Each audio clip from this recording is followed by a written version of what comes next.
Y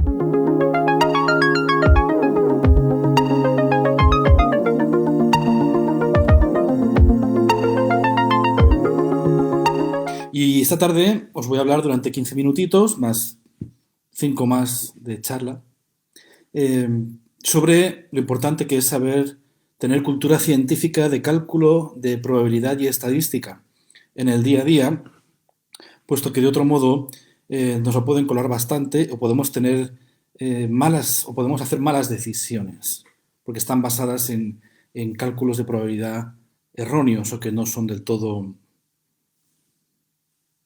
exactos, podríamos decir, aunque nunca es exacto cuando hablamos de probabilidad. Bien, ya son las 7:30, ahora sí, hablamos de precisiones. Hola Sergio, hola a todos los que os habéis apuntado puntualmente tanto en Instagram como en Facebook. Y voy a ir al grano, como siempre. Estos son 15 minutos más 5 de charla, con lo cual tampoco os voy a entretener demasiado, como todas estas tardes de ciencias que estoy haciendo. Y hoy quería hablaros de probabilidad. ¿Por qué? Por varios motivos. Sobre todo, y relacionado con el tema, con el monotema de estos días, semanas, ya meses, eh, pues de la pandemia. Ahora mismo estamos desescalando, como suelen decir los gobiernos, y entonces han salido temas que, por supuesto, estaban ahí latentes, pero que acaban de explotar, ¿no? Como por ejemplo la guerra encubierta entre los que llevan mascarilla siempre, no llevan mascarilla nunca, o los que nos la ponemos y nos la quitamos, ¿no? ¿Por qué? Porque vamos a salir a la calle de nuevo, pero no con entera libertad, ni con nueva normalidad, ni con buena normalidad, sino desconfiando del prójimo. ¿Por qué? Porque no sabemos cuando nos cruzamos con alguien que va con mascarilla o sin mascarilla, si nos estamos cruzando con un enfermo, con alguien que pasó la enfermedad, con alguien que no sabe que es portador del virus y nos puede contagiar, o nosotros podemos contagiarlos a ellos. Lógicamente, ante la duda hay que hacer lo que dictan las normas que dictan las autoridades y si determinan que tenemos que pasar con mascarilla, pues lo que habrá que hacer es poner este dispositivo tan incómodo y ya está, es fácil. Pero en el día a día, nosotros todos, de manera intuitiva, más o menos, siempre estamos haciendo cálculos de probabilidades. Insisto, de manera inconsciente y de manera intuitiva. Vamos a cruzar la calle, cualquier acción que vayamos a hacer, calculamos la probabilidad de que nos vaya a pasar algo o de que vaya simplemente a suceder algo. Cuando tomamos decisiones en nuestra vida académica, profesional, particular, siempre constantemente estamos evaluando probabilidades para intentar, por supuesto, tomar la mejor decisión posible. Lo que pasa es que no lo hacemos sacando un papel y un lápiz haciendo el cálculo explícito.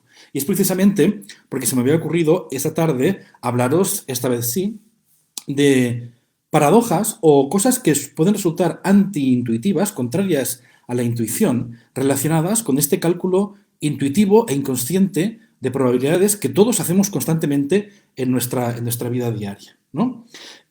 Por ejemplo, vamos a poner varios ejemplos muy simples, pero que pueden resultar graciosos, ¿no? No estamos hablando de cuál es la probabilidad de que acierte invirtiendo en este negocio o poniendo todo mi dinero en bolsa. Evidentemente, ahí sí que merecería la pena pues sentarse con cabeza fría, con sangre fría, con todos los datos que tengamos sobre la mesa y hacer los cálculos imprescindibles. Pero hablemos de cosas más viscerales, por así decirlo, ¿no? Cosas que hacemos sin consultar tanto o sin calcular tanto. Una, hablando de probabilidad y de estadística, por excelencia, que es jugar a la lotería. Cuando jugamos a la lotería pensamos, es improbable que me toque. Sin embargo, cada semana cuando había sorteos, porque ahora los sorteos, como todo de lotería, están en suspenso, cada semana pues hay millones de personas que van a jugar a la lotería, que apuestan, unas ganan, la mayoría pierden, pero realmente la mayoría se han parado a pensar y a calcular las probabilidades que tienen de ganar. Hay un dicho popular que dice que la lotería es el impuesto que se les aplica a los que no estudiaron matemáticas, ¿no? Quizás esto es un poco exagerado, pero ¿qué nos impulsa a jugar a la lotería? Sabemos que las posibilidades son pocas. Sin embargo, nos llega información de gente a la que le tocó la lotería, gente que ganó la lotería. Con lo cual quiere decir que es algo real. Hay una posibilidad real de que te toque la lotería porque a alguien le tocó. Entonces, si a alguien le tocó, ¿por qué a mí no?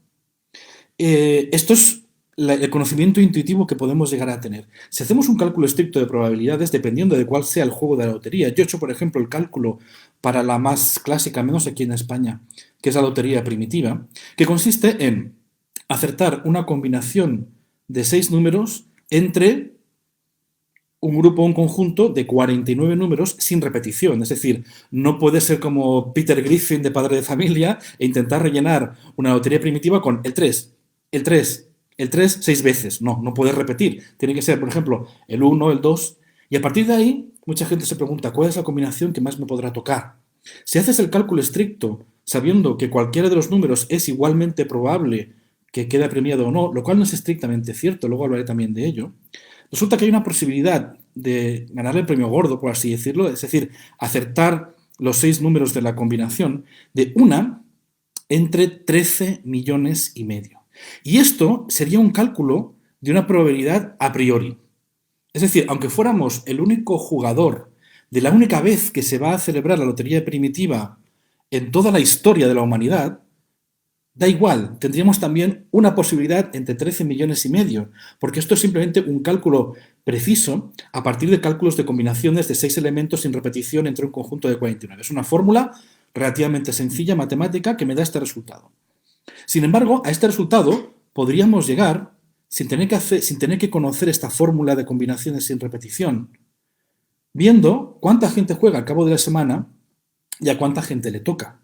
Es decir, si hay una posibilidad entre 13 millones y medio y sabemos, porque esto no se sabe, no es público al menos, que han apostado 13 millones y medio de personas, podemos decir, bueno, pues al menos habrá uno, en promedio, en promedio.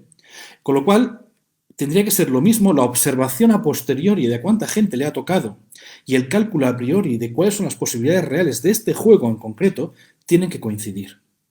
Entonces, esto es lo que sería el cálculo de probabilidad a priori, sé la fórmula de las combinaciones matemáticas, o a posteriori, me fijo en cuánta gente le ha tocado para tomar la decisión. Estrictamente, ambas cifras deberían converger. Es decir, al cabo de muchos sorteos, esta posibilidad entre 13 millones y medio debería coincidir entre lo que se observa a posteriori, es decir, entre la frecuencia de ganadores que se observa y el cálculo previo, el cálculo a priori que yo he hecho. Y esto es así. Sin embargo, en la práctica no es tan sencillo. El tema de la probabilidad a priori o la probabilidad a posteriori no es tan sencillo, a pesar de que una requiere hacer unos cálculos más o menos complicados y otra no. En cualquier caso, tiene que coincidir si el experimento está bien hecho, que no siempre es así y a veces tenemos que inferir una probabilidad a algo que no sabemos. Vamos a hacerlo con algo un poco más sencillo, no tanto el juego de la lotería primitiva, algo que todo el mundo conoce, como puede ser tirar un dado. Tenemos un dado, típico dado del 1 al 6, y entonces lo tiramos. ¿Y cuál es la probabilidad de que salga, por ejemplo, 3 o salga 2? Me da igual la cifra que escojáis. Siempre la probabilidad, si el dado está bien fabricado, será la misma. Será una probabilidad de acierto entre 6 caras que tiene el dado posibles, entre 6 resultados posibles.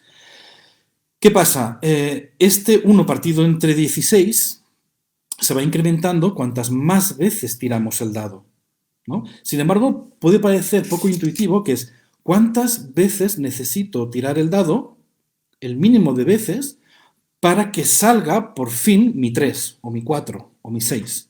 Pues, de manera somera, ya sabéis que aquí los medios son, como es en directo, los medios son un poco analógicos. Este curva que veis aquí, ahora que nos hemos acostumbrado a ver curvas que se aplanan, sería el número de tiradas que hay que hacer hasta alcanzar una probabilidad de 100%. No es lineal, no es lineal. Es decir, tirar 3 veces no te garantiza menos probabilidad que tirar 6, ¿no? Al final sí, si tiras muchas veces por insistencia, al final acaba cayendo. Esto es algo intuitivo que tenemos. Pero cómo se llega a esa cifra final de 100%, eso es lo que no es intuitivo, ¿no?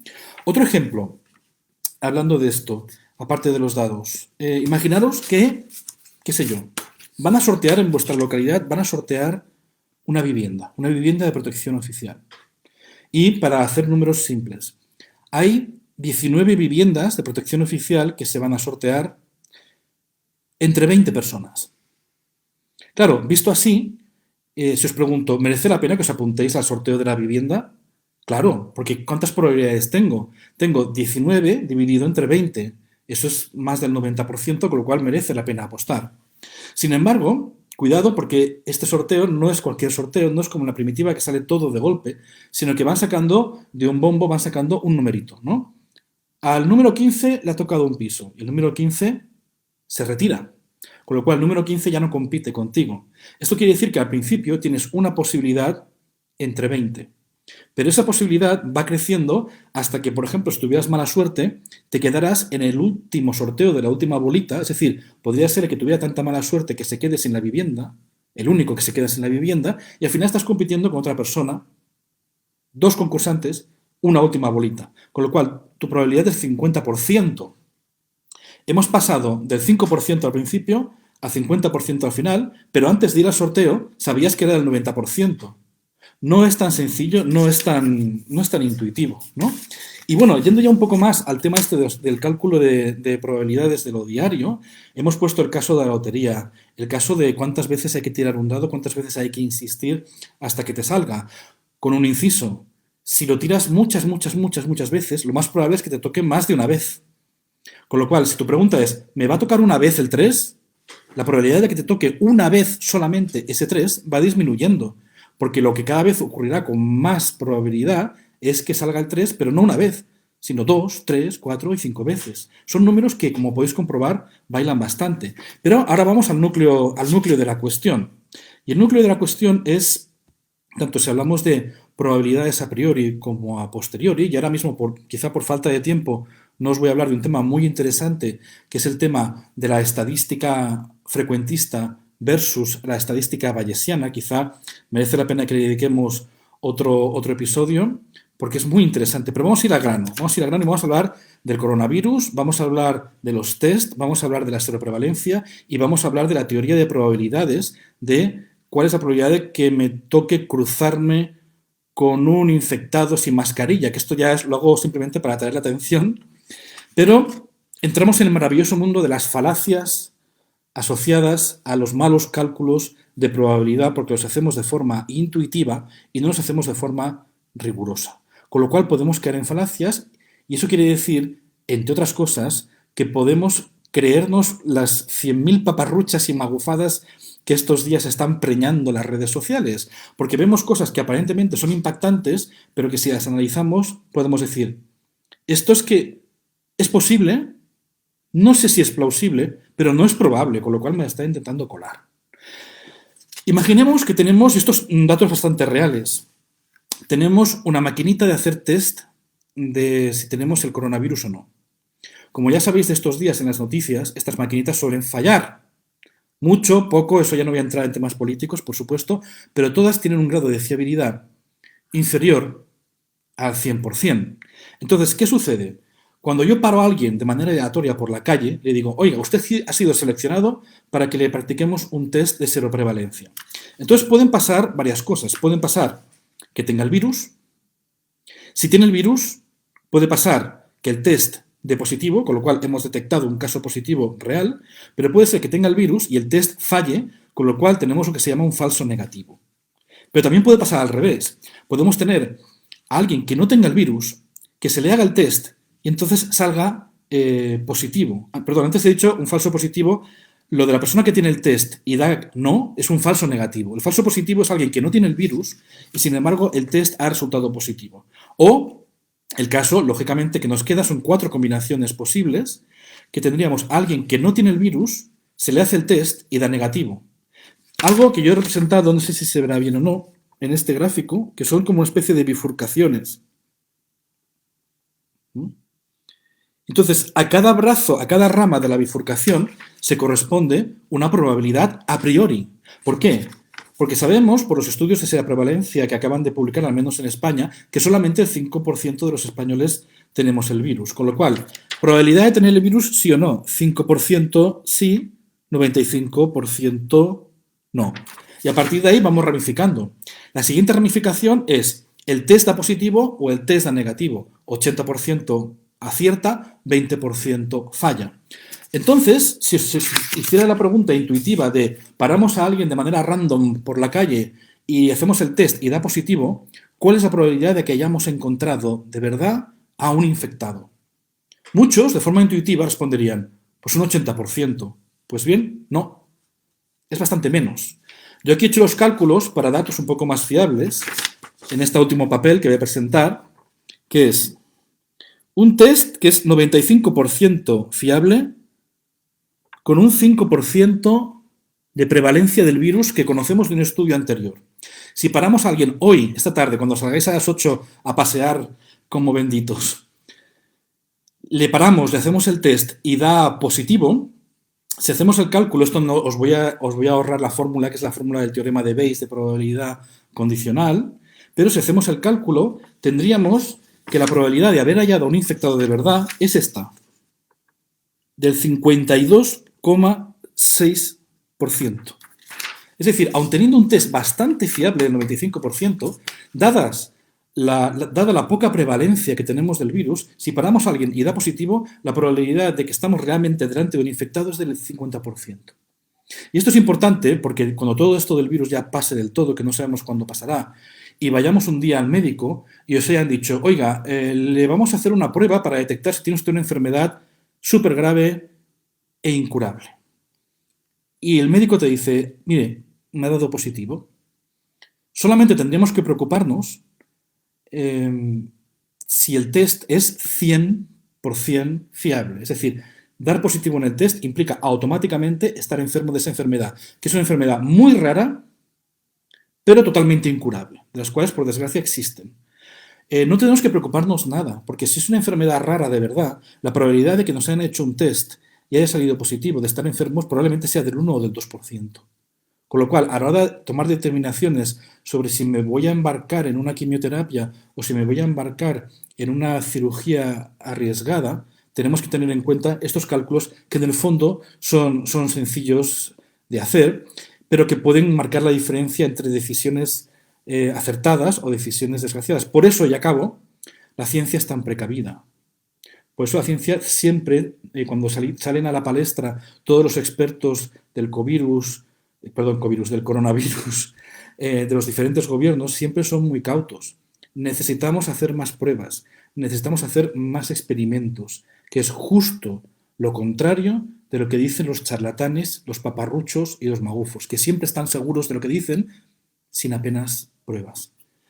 Bueno, pues si queréis ahora pasamos al turno de charla, preguntas, tanto en Instagram como en el chat de Facebook, si queréis hacer algún comentario, alguna pregunta.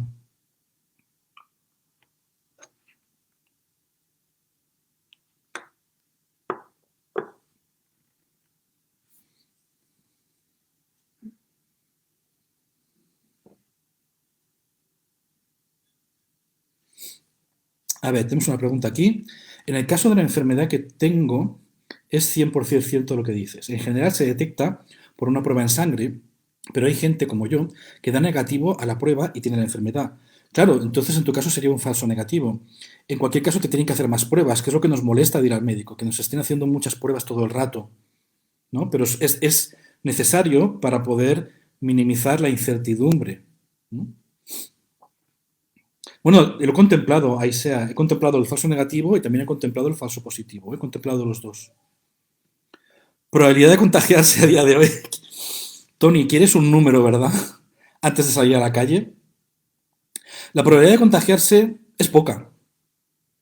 ¿Por qué? Aunque no tengamos test, yo a veces voy por la calle y veo en los balcones gente que ha puesto lonas, sábanas, que pone, queremos test masivos. 5% de prevalencia, en promedio en España. En provincias como en la que estamos, 2,4%. Con lo cual la probabilidad es poca. Estamos hablando de un panorama muy parecido al pre-pandemia, o al preconfinamiento, mejor dicho, pero con menos gente portadora que no lo sabe circulando por la calle. Con lo cual yo quiero, es relativamente seguro, pero a cambio la mala noticia es que estamos lejos, como ya habéis visto en las noticias, de esa inmunidad de grupo, que le llaman de rebaño. Siempre se ha llamado de inmunidad de grupo, no sé por qué ahora le llaman rebaño, supongo que es por la traducción literal de herd. Falso positivo y falso negativo se anulan, no siempre, María Luisa, no son simétricos. Porque podemos tener una prueba que en el caso de un enfermo es 100% fiable, pero en el caso de un no enfermo sea un 80% fiable. Con lo cual, esa rama que yo he dibujado antes no tiene por qué ser siempre 100% simétrica. ¿Mm? Y las probabilidades pueden variar. El parámetro que más hace cambiar la probabilidad real es la prevalencia.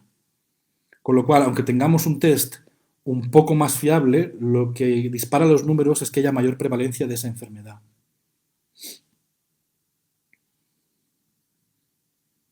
Acordaros, siempre que veáis algo, os digan algo, os pasen información, pensad siempre en el tamiz básico de verificación. ¿Esto que me están diciendo es posible? Si es posible, es plausible. Y finalmente, si es plausible, ¿cuán probable es? Teniendo en cuenta todo esto que os he dicho, no os he enseñado ninguna fórmula ni nada, os invito a que busquéis, tampoco son matemáticas muy complicadas, con que sepáis sumar, restar y multiplicar es más que suficiente, ¿vale? Que busquéis, por ejemplo, el teorema de Bayes, o Bayes, si lo queréis pronunciar en castellano, la probabilidad condicional, las falacias relacionadas con la probabilidad condicional es muy interesante porque sirve para prevenirnos de tener prejuicios y de hacer juicios que nos puedan llevar al racismo, a la discriminación y a falsas conclusiones a partir de premisas que pueden parecer ciertas. Sergio me dice, el contacto con objetos, entorno, etcétera, hace aumentar o disminuir. Claro, cualquier acción que hagamos encaminada a contagiarnos aumenta la probabilidad. Y es lo que yo siempre digo, de tener una filosofía de vida, tú ya lo sabes, Sergio, de las múltiples debates que tenemos en Facebook, de tener una mentalidad probabilística versus a tener una mentalidad basada en certezas, ¿no? Que serían pues la gente que es más bien fanática religiosa, cosas así, ¿no? Que tienen fe en algo inamovible. No, siempre hagamos lo que hagamos, hay una probabilidad que se va afinando o se va diluyendo, va subiendo o va bajando. Yo voy por la calle, cruzo sin mirar la calle o la cruzo mirando. Si cruzo mirando por la calle, voy corriendo o voy caminando. Todo eso aumenta y disminuye probabilidades todo el rato. Y a fin de cuentas, nuestra interacción con el mundo, porque nuestros sentidos no son nunca una máquina con un 100% de fiabilidad, es un juego matemático de intercambio de probabilidades, ¿no? Yo puedo tener una... Yo puedo ser incauto a la hora de cruzar la calle, pero luego el camionero que me está a punto de atropellar puede ser más cauto que yo. Él tiene un error sistemático en sus sentidos, en sus inputs sensoriales, y yo también. Pero si afinamos los dos, disminuimos ambas probabilidades que están ligadas. Y cuando jugamos con probabilidad condicional, es decir, la probabilidad que suceda el suceso A dado el suceso B, o B dado el suceso A, tienen efectos multiplicativos no lineales, con lo cual la reducción de la probabilidad es acelerada o el aumento de la probabilidad es acelerado. Bueno, pues no sé si tenéis alguna pregunta o comentario más antes de salir a aplaudir, pasear o quedaros en casa en posición fetal muertos de pánico.